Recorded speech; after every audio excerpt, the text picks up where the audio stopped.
Hello everyone, welcome to Skill Raptor. This is your host Atharva. Today we are going to look at a very interesting topic, that is linear regressions. Simple linear regressions as it is known popularly. So before I move ahead and get into the topic, I request everyone to please share, subscribe and also like my video. I'm sure you are going to like it because linear regressions is something which is currently is in very much demand, and I saw that gap that many people actually they don't know what exactly the linear regressions are. So many a times we think that linear regression is just fitting a curve with b, y and x of whatever the values are given, but that's not all for that. There is something more which we need to understand, and I thought I should make a good explanatory video right from basics to analyzing an actual problem theoretically first, and in upcoming lectures we are actually going to see how we can solve problems in R. So today what we are going to see is say you are a book author and you write a book, and then you decide to make sales on Facebook by using FB marketing, and you are spending some money and you have some data which is generated. So sales data is y1, y2, y3, y4, maybe say every monthly or every yearly you are doing, and this is the expense which you are incurring. So how to basically analyze this and infer some hidden information when we plot a regression. So what I'm assuming here is we have a data for x comma y, where y is the sales of the books and x is the expense which you do on the FB Facebook marketing. Now whenever I am regressing something on something, for example here I am regressing y over x, so let me write approximately equal to b0 plus b1x. Now you can see that uh, b0 and b1 needs to be found, and that we can find from the available data which we have. So say we have x1 y1 x2 comma y2 up till say x 200 comma y 200. There are some 200 data points which are available. So what's the basic uh, ideology behind writing a linear regression equation? So what we are doing here is uh, we have say some data of y equal to, this is y and x. So we want to find the line, the equation of a line where the every point is closest to the actual point. So we are kind of saying here that we want to reduce the error here. So this line should be optimally at a least distance from its actual values. So how we do that? So you might have heard about least squares method, least sum of squares. So let me explain you that first, how it is found. So EI is the error in finding the actual value, which is equal to say yi minus y cap. So cap is the estimated value and yi is the actual value. So there is an error in estimations and actual, so that's why error of a given number is given by yi minus y. Now similarly, if let me just sum it, y1 minus y cap 1 plus y2 minus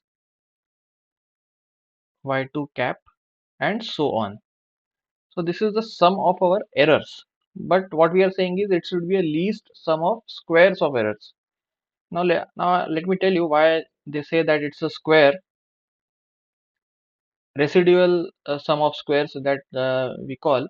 See, because what will happen, this ei can come down to 0, because sometimes our estimator can underestimate it and sometimes it can overestimate it. For example, if the value here is -1, then here it is 1, and then again 2 -2. So total of error will go down to 0.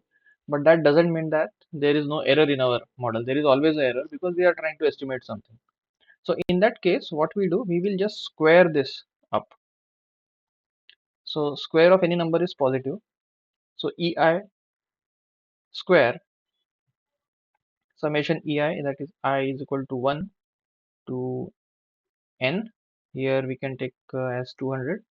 So this equation is now solved using calculus to find the minimum value so that the error is minimum. And when you solve that calculus, you get your coefficients, that is b1 and b0. So that's how they are. So that's the method of finding the coefficients. Let me tell you what the each term means. So xi is the ith value of x, which is which we have in the data set, and x bar is x bar and y bar are the averages, which is summation xi I equal to 1 to n. So x is the average of x bar is the average of all the values of x you have. So if you have like 1 plus 2 plus 3 plus 4 plus 5, so average will be upon 5. Similarly, the y. So that is how the b0 and b1 is found in the linear regressions. And remember that here we are estimating something. I mean, we are not saying that whatever equation we get, it actually speaks the truth about the value. No, it's not like that. And that's the reason we take samples of our observations. These are the samples of our observations, and then this equation is found. Let me write it again. So y cap, because it is estimated. So b0 cap, again b0 is also estimated here, and b1 cap into x.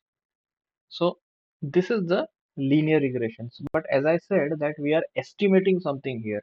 So when you estimate something, you have to give the error also in that. There is always some kind of a error, and to demonstrate that error or to explain that error, how much it is and how far it is and how bad it is or how good it is. So we have some more coefficients for that, and that we are going to discuss in next. So here you can see here you have a standard error. Standard error tells you how far you are from the actual value. That's the simple understanding of standard error, which is SE. And using a standard error, you can find three interesting parameters which can help you in analyzing a data plot. Now, talking about this is T-statistic. T-statistic value. T-statistic value gives you a number which says how far your value is from origin in terms of your standard error. So for example, I will explain you in simple words. For example, your t-statistic value for b1 is 15. So this means that your current value of b1 beta 1 is 15 times stand of your standard error away from the origin. Now you will ask me why we are doing all this, why even you need to find a t-statistic value. So there is a very important reason for this, and you need to understand that if you are looking forward to analyze data, or you want to appear for interviews, or you want to make a career in data science, this is a very important value. So please listen to me carefully for next couple of minutes now. See, now what happens, as we said that y bar is equal to b0 cap plus b1 into x cap.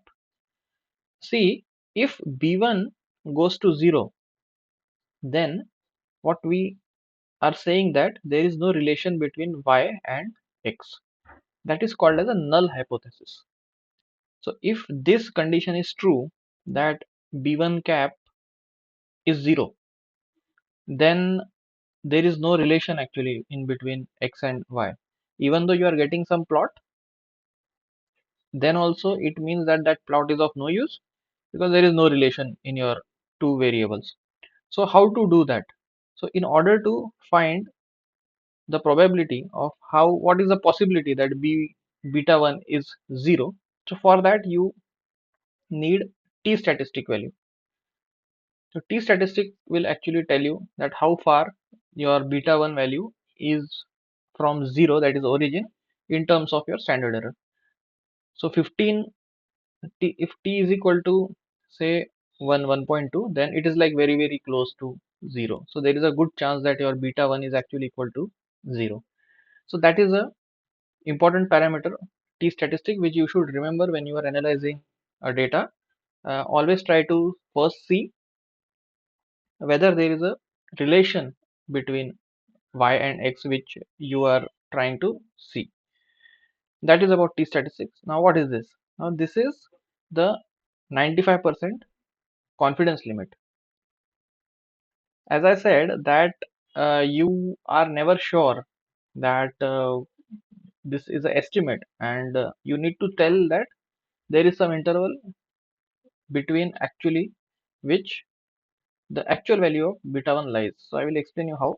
So say your beta 1 is the estimated beta 1 cap, you are getting 15, and say your standard error is 1. For sake of simplicity, I am taking it as 1. So your standard error in beta 1 is 1. So what it gives is beta 1 plus minus 2 into standard error. So 2 into 1,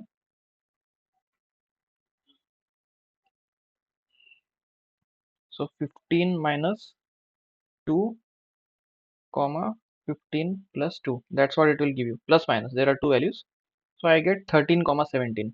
So what it says that there is a 95% chance that the value of beta 1 cap will lie between 13 and 17. So similarly you can write for beta 0 as well, beta 0 plus minus 2 times standard error. This is very important because when you are estimating something, that in my next slide I will be showing you with the example which we have assumed, that you are selling a book on a Facebook and then you are investing something in the advertisement. So how that, how you can actually analyze that data. Lastly here it is r square value. R square tells you how much amount of variance is explained in your regression. So TSS is total sum of squares, which is summation of yi minus y bar. Y bar is the average, and RSS is residual sum of squares, which is yi minus yi cap upon TSS. Now let me tell you what this actually it is saying. So TSS, which is yi minus y cap summation of total sum of squares. So this actually gives you what is the total variance in the data. It's a total variance, and this you can see it gives you the residual unexplained variance. So yi cap is something which we measure later after the regression, and this term gives you the unexplained variance, unexplained, and it is total variance. What is the total variance in the data? So if you see, the total variance minus unexplained variance will actually give you explained variance, explained upon total. So r square value is generally between 0 to 1. You can see why, because it is a explained variance, a fraction of variance in the data which is explained by this regression. So for example, if you get zero point 0.9, this means 90% of variance in the data is being explained in the regression, and 10% is something which is not, this is not able to explain. So that is how the r square value is used. Now let us go to the actual analysis what we were doing. So this was the problem which we took, that the book sales, number of books, and FB marketing expense. So this is in thousands, $1,000. So now how we are interpreting that? So B1, you can see the B0, and let me just write Y cap, which is the sales data, B0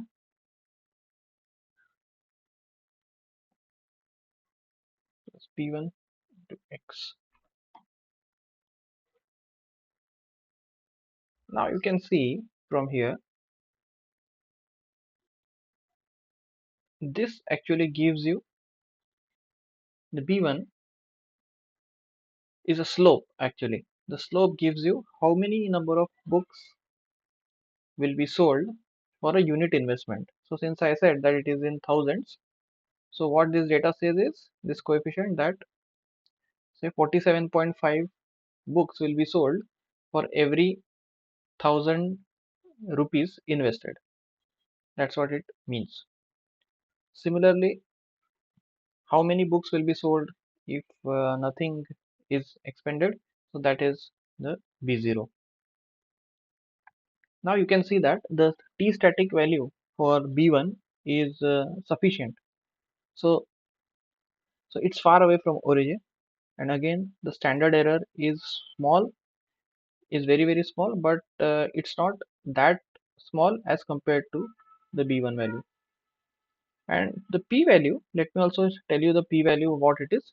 So if p value is less, very less, that is generally they consider it less than 1%, or in some cases even 5%.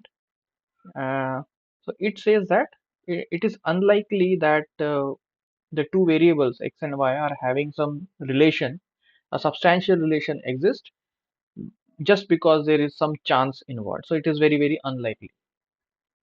So it's not a fluke that the chance exists. That's what it says. So very less value of p, if it's a very less value of p, then we can actually reject the null hypothesis